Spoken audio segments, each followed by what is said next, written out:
जय श्री राम।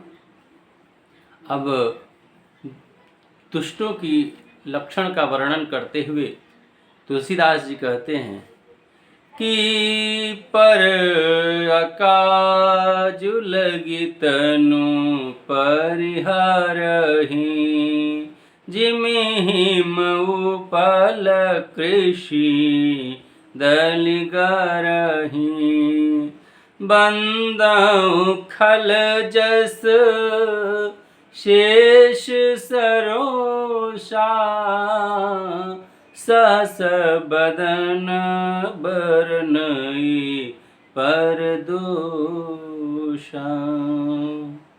जैसे ओला जो है बर्फ का, वो ओला खेती को नाश करके अपने आप भी गल जाता है। जिस प्रकार बारिश में जो बर्फ़ गिरते हैं, वो बर्फ़ खेतों पर गिर करके खेती का नाश तो करते ही हैं, अपने आप भी गल जाते हैं। उसी प्रकार दुष्टों का यह स्वभाव होता है कि दूसरों का काम बिगाड़ने के लिए अपने शरीर तक का भी हानि कर लेते हैं। स्वयं मर जाते हैं तो मर मिटने के लिए तैयार होते हैं, लेकिन दूसरे का काम बिगड़ना चाहिए, ऐसा उनका उद्देश्य होता है। मैं उन दुष्टों को भी जिस प्रकार से हजार मुख वाले शेष नाग हैं, उन्हीं को शेष नाग के स्वरूप समझ करके मैं प्रणाम करता हूँ, जो पराये दोषों को भी हजार मुख से बढ़ा चढ़ा करके बड़ाई कर करके रोष के साथ वर्णन करते हैं। ऐसे दुष्टों को भी शेष के समान समझ करके उनको प्रणाम करता हूँ।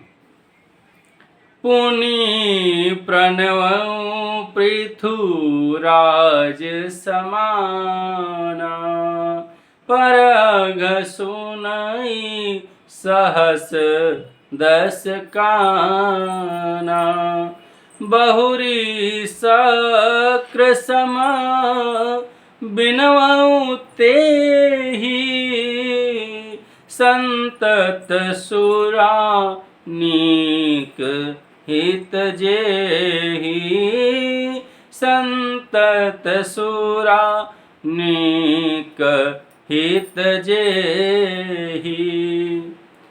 फिर उनको राजा पृथु के समान, जिन्होंने पृथु राजा ने भगवान का यश सुनने के लिए 10,000 कान मांग लिए थे कि भगवान का यश सुनने का में कहीं कोई कमी नहीं रह जाए, 10,000 कान उसके लिए मांगे थे। उसी प्रकार मैं जानकर उनको प्रणाम करता हूँ, पृथु के समान मान करके मैं उनको प्रणाम करता हूँ, जो 10,000 कानों से दूसरे के पापों को आनंद समझ करके सुनते हैं। दूसरे के पापों को सुनने में जिनको अति आनंद आता है, ऐसे दुष्टों को भी मैं पृथु राजा की तरह समझ करके प्रणाम करता हूँ। फिर इंद्र के समान मानकर उनकी विनय भी करता हूँ, जो सुरा को नीकी को हितकारी समझते हैं, और इंद्र के लिए भी सुरानिक अर्थात देवताओं की जो सेना है वो हितकारी है। ऐसे इंद्र के रूप में जानकर मैं उन्हें विनय भी करता हूँ। आगे कहते हैं कि बचन वज्र से सदा पियारा सहस नयन परदोष निहारा सहस नयन परदोष निहारा।